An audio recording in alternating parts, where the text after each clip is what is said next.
The case for the ontology of money as credit, money as bearer or basis of value, by Phil Armstrong and Kalim Siddiqui. Introduction. This paper discusses the nature of money and contends that money is credit and nothing but credit. Innes, 1913, 1914, Ray, 1998, 2004. Although we acknowledge that throughout history commodities have been used as money things, Keynes, 1930, or money signifiers, commodities have never been money itself. We believe that the conflation of money with money things in this way constitutes an ontological or category error.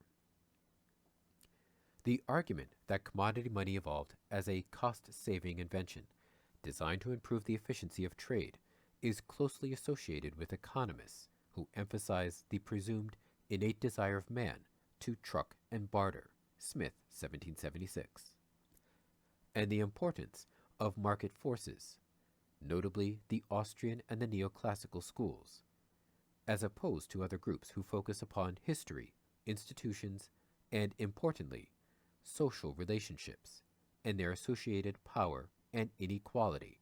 For example, post-Keynesians, sociologists, anthropologists, numismatists, and even those who study law, and propose alternative explanations of money's nature and origins. Footnote 2.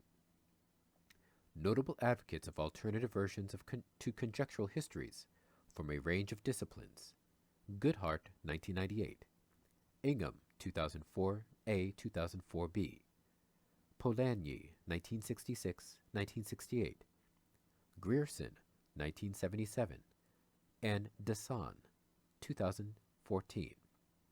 End footnote. Neoclassical economists derive little or no comfort from a study of the historical development of money. When forced to consider money's history, their usual response is to produce a plausible story for its development based around its supposed appearance as a cost-saving alternative to barter. Kevin Dowd uses the phrase conjectural history, Dowd 2000, when considering the development of money. From this perspective, it is unimportant if the conjectural history is different from actual history. All that is necessary is the plausibility of the story. Quote, "A conjectural history provides a benchmark to assess the world we live in, but it is important to appreciate that it is not meant to provide an accurate description of how the world actually evolved. The conjectural history is a useful myth, and it is no criticism of a conjectural history to say that the world failed to evolve in the way it postulates." End quote. Dowd 2000. In other words, for Austrian and neoclassical economists, it is as if the world developed this way. Conjectural histories have been around for a long time, and although there is some variation in the story, they tend to follow a similar pattern. Ray, 1998, considers, justifiably, that a succinct analysis of early conjectural histories can be found in Alfred Mitchell Innes, 1913.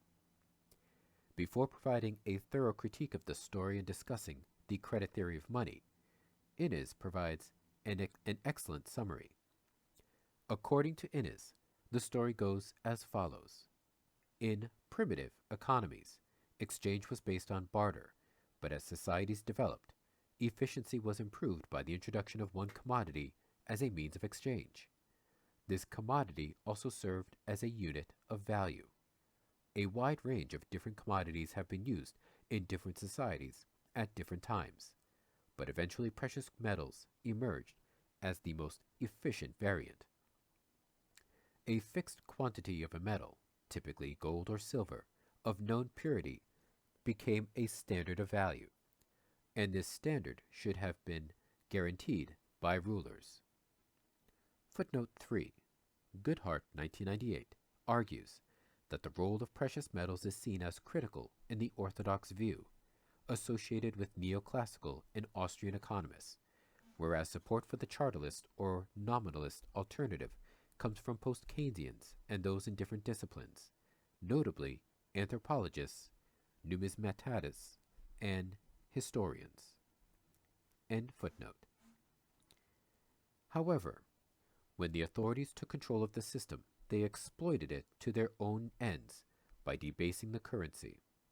Eventually, credit was introduced as a substitute for gold, requiring less direct use of metal and improving efficiency.